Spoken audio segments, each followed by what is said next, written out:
যে সিস্টেমের মধ্যে আপনার অনেক টাকা প্রয়োজন হবে, এই টাকাগুলো হলো জনগণের পকেটের কাটা টাকা। এই পরিস্থিতি আসলে বাংলাদেশে চলতে দেওয়া যাবে না। যারা এই নির্বাচনটা করেছেন, আল্লাহর দোহাই লাগে, অনেক চাঁদাবাজ, সন্ত্রাস, দুর্নীতিবাজকে আপনারা সংসদে ঢুকিয়েছেন, এদেরকে কোনো মন্ত্রণালয় দিবেন না। যতটুকু হয়েছে ততটুকু সীমাবদ্ধ থাকেন। চুরি করেছেন, সিনা চুরি করতে যাবেন না। এখন আমরা বিভিন্ন জায়গায় শুনতেছি, কেউ যোগাযোগ মন্ত্রণালয়, কেউ ওই মন্ত্রণালয়, কেউ গৃহায়ণ মন্ত্রণালয়। আগে যা গণপূর্ত মন্ত্রণালয় চুরি হয়েছে সেগুলোর আমরা হিসাব পাইনি, আগে যা দুর্নীতি হয়েছে সেগুলোর আমরা হিসাব পাইনি। তো মানুষ আমাদেরকে ভালোবাসা দেখিয়েছে। আমরা আগামীতে প্ল্যান করেছি যে মানুষের কাছে যাব, আমরা আরো কষ্ট করব বেশি। যে মানুষগুলো আমাদের ভোট দেয় নাই তাদের কাছে যাব, যাতে তাদের মন জয় করতে পারি। এবং আমরা একটা দাওয়াতি কার্যক্রম আমি চিন্তা করছি শুরু করব। যে সকল লোক চাঁদাবাজি, সন্ত্রাসী করে, যা বলবো, বাবা তুমি এগুলো আর করিও না, নতুন বাংলাদেশ গড়ি চলো। এবং তাদের বাসায় বাসায় যায় তাদেরকে দাওয়াত দিয়ে আসবো। এছাড়া তো আসলে কোনো উপায় নাই আমাদের।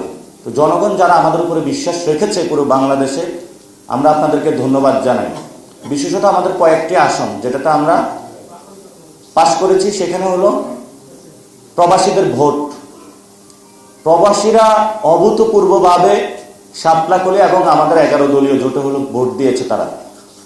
আমরা আপনাদের কোনো কিছু দিয়েই এই ঋণ বাংলাদেশে শোধ করতে পারবো না। বাংলাদেশ যখন বিপথে যাচ্ছে, প্রবাসীরা কিন্তু বাংলাদেশে গণ-অভ্যুত্থান এগিয়ে এসেছিল এবং আসার কারণে এই মানুষগুলো যারা বাংলাদেশে এসেছে, এরা যে বাংলাদেশে ফিরতে পারবে তাদের কিন্তু আশা ছিল না। কাউকে মৃত্যুদণ্ড দেওয়া হইতো, কাউকে আজীবন জেলে রাখতে দেওয়া হইতো। তারা বাংলাদেশে ফেরত এসেছে মানে কি, নতুন বাংলাদেশ সৃষ্টি হয়েছে। তো আপনারা ভোট দিয়ে নতুনভাবে বাংলাদেশকে জাগিয়ে তুলেছেন, গণ-অভ্যুত্থানও ছিলেন, আপনাদের দিকে আমরা তাকিয়ে আছি। যখন আন্দোলন হচ্ছিল তখন আপনারা রেমিটেন্স বন্ধ করে দিয়েছিলেন, শাটডাউন কর্মসূচি।